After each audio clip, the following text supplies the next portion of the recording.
Welcome back mga ropa, kwentuhan muna tayo. Pag-usapan natin ang Game 3 ng kabunan Los Angeles Lakers. Ito ay kontra sa kabunan Minnesota Timberwolves. Dito nga sa game na to mga ropa, nalasap ng kabunan Los Angeles Lakers ang pagkatalo kontra sa kabunan Minnesota Timberwolves. 2-1 na ang serye mga ropa, pumapabor na ito sa kabunan Minnesota Timberwolves na pinangungunahan ni Anthony Edwards. Dito sa game na to mga ropa, quality naman ang pinakitang performance dito ng kabunan Los Angeles Lakers. Yun nga lang mga ropa, doon sa huling parte ng laro, doon sila nag-breakdown. At kinapitalize naman yun ng kabunan ng Minnesota Timberwolves ng ropa yung pagkakataon na yon. Para sa uli mga ropa, makamtan ng kabunan ng Minnesota Timberwolves ang ikalawang panalo sa serye na to. 2-1 na ang serye mga ropa. Malamang sa malamang maraming fans ng Lakers ngayon ang nalulungkot dahil nga umabante na sa serye ang kabunan ng Minnesota Timberwolves. Ngayon mga ropa, ano nga ba ang nangyari? Ano nga ba ang naging dahilan? Ano ang mga plays na ginawa ng kabunan ng Lakers at ng kabunan ng Minnesota Timberwolves para talunin ang kabunan ng Lakers? Dito sa video na to mga ropa, iisa-isa at imay-may natin, i-breakdown natin ang bawat detalye na nangyari dito sa may Game 3. Paanong natalo ang kabunan ng Los Angeles Lakers kontra sa kabunan ng Minnesota Timberwolves. Ito ang game analysis at breakdown. Los Angeles Lakers vs Minnesota Timberwolves Game 3.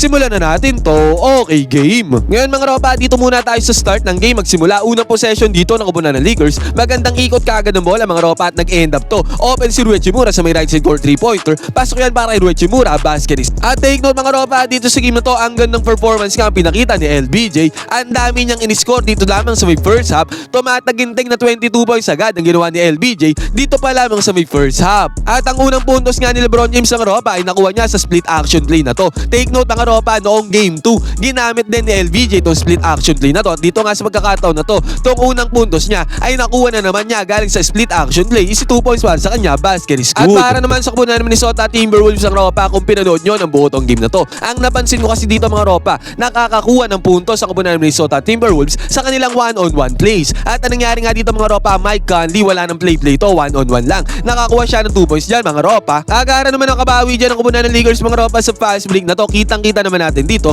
mismatch kay Rui Hachimura, na-anticipate naman yan ni LeBron James na may mismatch doon sa milalim. Pasa ni LBJ mga ropa, easy 2 points ang gawa dito Rui Hachimura, easy money. Pero sinabi ko nga sa inyo mga ropa, laging one-on-one offense ang ginagawa ng kabunan ng Minnesota Timberwolves. Jaden McDaniels mga ropa, inatake harap-harapan ang depensa ni Jackson Hayes. Panis dyan ang depensa ni Jackson Hayes mga ropa. At ito pa mga ropa, sinabi ko nga sa inyo, puro one-on-one lang. Julius Randle agad sa depensa naman ni Jackson Hayes. Iniwanan lang ni Julius Randle ang depensa dito ni Jackson Hayes mga ropa at nakakuha dyan ng 2 points si Julius Randle. At after nito mga ropa, si Anthony Edwards gumamit naman ng screen dito sa may babaw kay Rudy Gobert. At noong nagkaroon na ng counting space dyan si Anthony Edwards mga ropa, agaran niya pinukol ang 3-pointer. Pumasok naman ang 3-pointer dyan ni Anthony Edwards mga ropa, basket is good. Kaya ang nangyari dito mga ropa, 11-7 agad na score. Lamang agad ng 4 points ito ang kabunan ng Minnesota Timberwolves. At ang isa sa napakagandang performance dito sa may first half mga ropa ay si Jaden McDaniels para sa kabunan ng Minnesota Timberwolves. Dalawang magkasunod na puntos ang ginawa dito ni Jaden McDaniels mga ropa. At yung puntos yan mga ropa, dahil dyan naging 15-7 ang score. Buti na lamang mga ropa si Anthony Edwards nagmintes yun sa may mid-range. At yan sa mintes yan mga ropa, nakapitalize naman yan ang kabunan ng Los Angeles Lakers.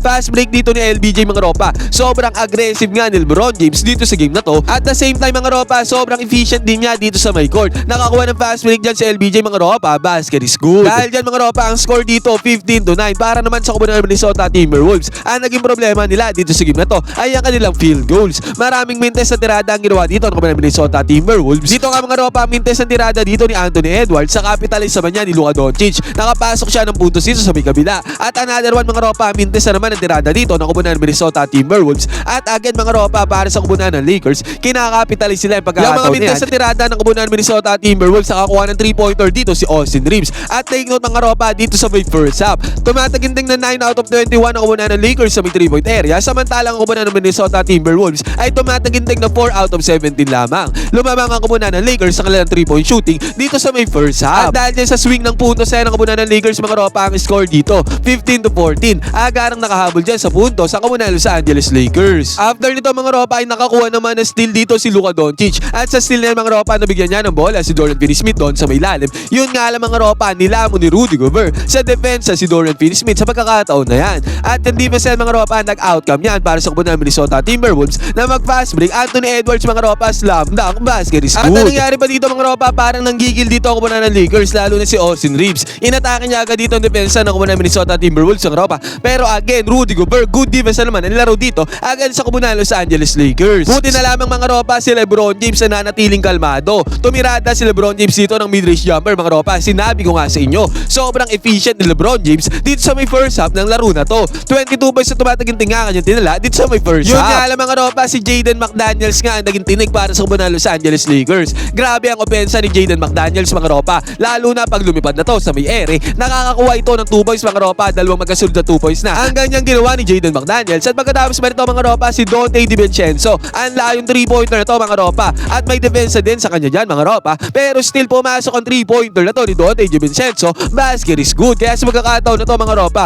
naging 23-16 ang score. Lumalayo sa kalamangan dyan ang kubunan ng Minnesota Timberwolves. Pero buti na lang mga ropa, pag nagbabadyang lumalayo sa kalamangan dyan ang kubunan ng Minnesota Timberwolves. May nagkikisagot naman ang kubunan ng Los Angeles Lakers. Luka Doncic ang mayang ng bola dito mga ropa. At sa pagmamando na to ni Luka Doncic, ang gandang pasa ang ginawa niya papunta kay Dorian Finney-Smith. Ang layo niyang pasa na yan mga ropa. At yung pasa na yan, nagkaroon yan enough space, enough separation para tumirada si Dorian Finney-Smith dito sa may 3-point area. Pasok ang tirada yan ni Dorian Finney-Smith mga ropa. Basket is good, easy money. Nag-enjoy ka na at nanalo ka pa, piliin ang link na nasa may comment section. Gamitin ang promo code na Angalis, pumunta sa sports option para makakuha ng 6,000 bonus. Ngayon mga ropa, nagbenta sa mga tirada na kuha ng Minnesota Timberwolves sa may 3-point area. Pero guess what mga ropa, nakuha ni Nasir dito yung offensive rebound against sa kubunan ng Lakers. Isa to sa naging problema ng kubunan ng Lakers mga ropa, tong rebounding. Dahil nga small ball line na pang kubunan ng Lakers mga ropa, usually wala si Jackson Hayes sa loob, hindi ginagamit ni Coach JJ Redick. At the same time mga ropa, wala silang pamalit kay Jackson Hayes. Yung mga importanteng offensive rebound na katulad nito ay nakukuha ng Minnesota Timberwolves at nakakuha pa ng 2 points niya si Nasir. Basket is good.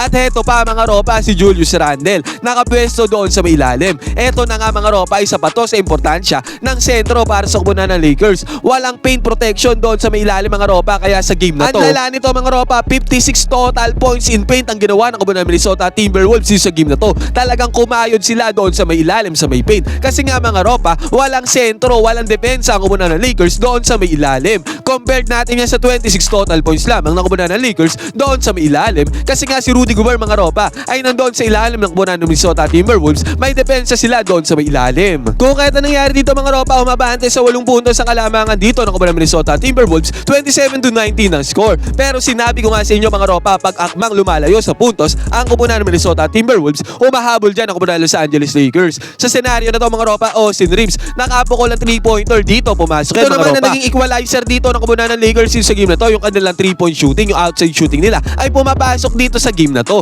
Pumasok ang 3-pointer dito ni Austin Reeves ang ropa, at after pa nito, good penetration pa ang ginawa dito ni Austin Reeves. Sabay pasa niya papunta doon sa may ilalim. 5-point swing yan para sa kubunan ng Lakers mga ropa. Basket is good din yan. Kaya nangyari dito mga ropa, 27-24 agad na score. Yun nga lang, bumawi ang kubunan ng Minnesota Timberwolves sa may 3-pointer na yan. Ang kubunan ng Lakers, pumasok din yan. At si Luka Doncic mga ropa, good penetration ang ginawa dito. Yun nga lang, mintes ang tirada dyan. Buti na lang, si Dorian Finney-Smith ay doon sa may ilalim para sa may follow-up points. Basket is good. Kung kaya itong first quarter na to, nagtapos sa score na 32-26. Dikitan lang ang laban dito mga ropa sa may first quarter. Lumamang ang kubunan ng Lakers sa kanilang 3-pointer. Samantalang kubunan ng Minnesota Timberwolves ang ropa ay kumayo doon sa may ilalim ng paint. Pagbubukas naman ng second quarter mga ropa, si LeBron James umatake dito sa depensa ng kubunan ng Minnesota Timberwolves. At sa atake na yan, nagbintes ang tira ni LBJ. Nakuha niya naman yung offensive rebound mga ropa. Second chance points para kay LBJ. Basket is good. At ang naging isang problema nga ng kubunan ng Minnesota Timberwolves sa game na to mga ropa ay yung marami nilang mintes na tira dito sa game na to. Mintes ang tirada dito mga ropa. At nakapitalize naman yan ni LBJ doon sa may kabilang banda. Mr. Efficient nga si LeBron James dito sa game na to. Pasok ang tirada dyan ni LBJ mga ropa. Basket is good. At again mga ropa, sabi ko nga sa inyo, naging kalaban din ng kubunan ng Minnesota Timberwolves ay yung kanilang mga mintes na tira. At sa mga mintes na tira na yan mga ropa, nakakapitalize yan ng kubunan ng Lakers sa may second quarter. Another 3-pointer na naman ang pinakawalan dito ni Austin Reeves ang ropa. Pumasok yan para kay Austin Reeves. At after nito mga ropa, babawi sana dyan ang kubunan ng Minnesota Timberwolves. Yun nga lang mga ropa, again, mintes na naman ang tira ng kubunan ng Minnesota Timberwolves. Nakapitalize ulit yan ang kubunan ng Los Angeles Lakers mga ropa. Si LeBron James nakakuha ng 2-pointer dito, pumasok yan. At dahil yan, tendency outcome nito, naging all 35 ang score dito mga ropa. Ito mga ropa, i-take note ulit natin yung sinabi ko kanina na kung saan nakakakuha lang ng punto sa kubunan ng Minnesota Timberwolves pag one-on-one offense sa kanilang ginagawa. Anthony Edwards mga ropa, one-on-one dito, wala ng play-play. Nakakuha siya dyan ng puntos against sa one-on-one defense sa kubunan ng Lakers. At eto again mga ropa, susubukan ulit sana ni Anthony Edwards yung ganon. Naatake niya ulit one-on-one dito ang depensa ni Austin Reeves. Pero good defense naman ang gawa dito ni Austin Reeves ang ropa. At nakapitalize naman yan ang kubunan ng Lakers. Nakakuha si LeBron James ang foul dito sa may fast break. At after nito mga ropa, again, another good defense na naman ang ginawa dito ng kubunan ng Los Angeles Lakers para magmintes naman si Julius Randle dito sa may ilalim. At At agad mga ropa, nakapitalize ulit ang kubunan ng Lakers. Yung good defense yan. Si LeBron James ang ropa, si Mr. Efficient dito sa game na to. Tumirada ng top of the 3-pointer mga ropa. Pumasok yan para kay LBJ. Basket is good. At sinabi ko nga sa inyo mga ropa, naging kalaban ang kubunan ng Minnesota Timberwolves dito sa game na to ay yung kanilang mga mintes na tira. Mintes ang 3-pointer nila na pambawi sana dito kay LeBron James. At nakapitalize ulit ni LeBron James ang ropa. Yung mintes na tira na yan ang kubunan ng Minnesota Timberwolves. 3-pointer na naman ang ginawa ni LeBron James dito sa pagkakataon na to mga ropa. Dalawang magkasunod na 3-pointers yan. Back-to-back 3-pointers para kay LBJ. At dahil dito mga ropa, napanghawakan na ng kumunan ng Lakers ang kalamangan dito sa may first half. 43-39 na score. Sumagot naman dyan ang kumunan ng Minnesota Timberwolves ang ropa sa fast break na to. Easy 2 points para sa kanila. At after nito mga ropa, si Luka Doncic nakakuha naman ng penetration dito sa may loob. Binangga niya dito ang depensa ng kumunan ng Minnesota Timberwolves ang ropa sabay midrange jumper dahil dyan. Naging 47-42 ang score dito.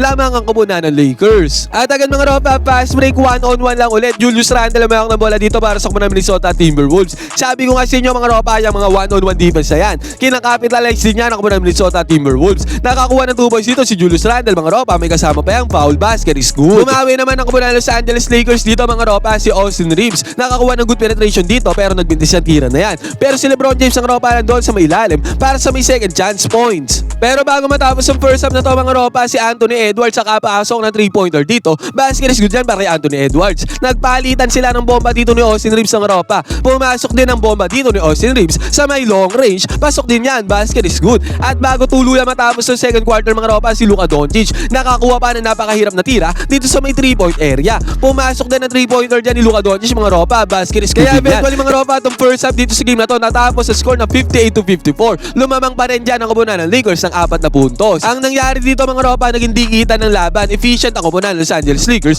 sa kanilang field goals dito sa may first half mga ropa. Samantalang kupunan ng Minnesota Timberwolves ang ropa ay nag-struggle sa kanilang field goals. Yun nga lang mga ropa, lumamang talaga ang kupunan ng Minnesota Timberwolves sa kanilang points in paint. Samantalang ang Lakers naman mga ropa ay lumamang sa kanilang 3-point shooting. Kumbaga mga ropa, naging balanse ang laro dito sa dalawang kupunan dito sa may first half. Kaya naging 58-54 ang score mga ropa. Ngayon gagawa ako ng separate video para doon sa may second half kung saan tinalo na ng kupunan ng Minnesota Timberwolves ang kupunan ng Los Angeles Lakers. Ngayon mga ropa, ano masasabi nyo dito sa game ng kupunan ng Los Angeles Lakers kung ano sa kupunan ng Minnesota Timberwolves? Para sa inyo, ano sa tingin nyo naging dahilan kung bakit natalo ang kupunan ng Lakers dito sa may game 3? Pwede kayo mag-comment dyan sa baba ng inyong opinion. Magkwentuhan tayo.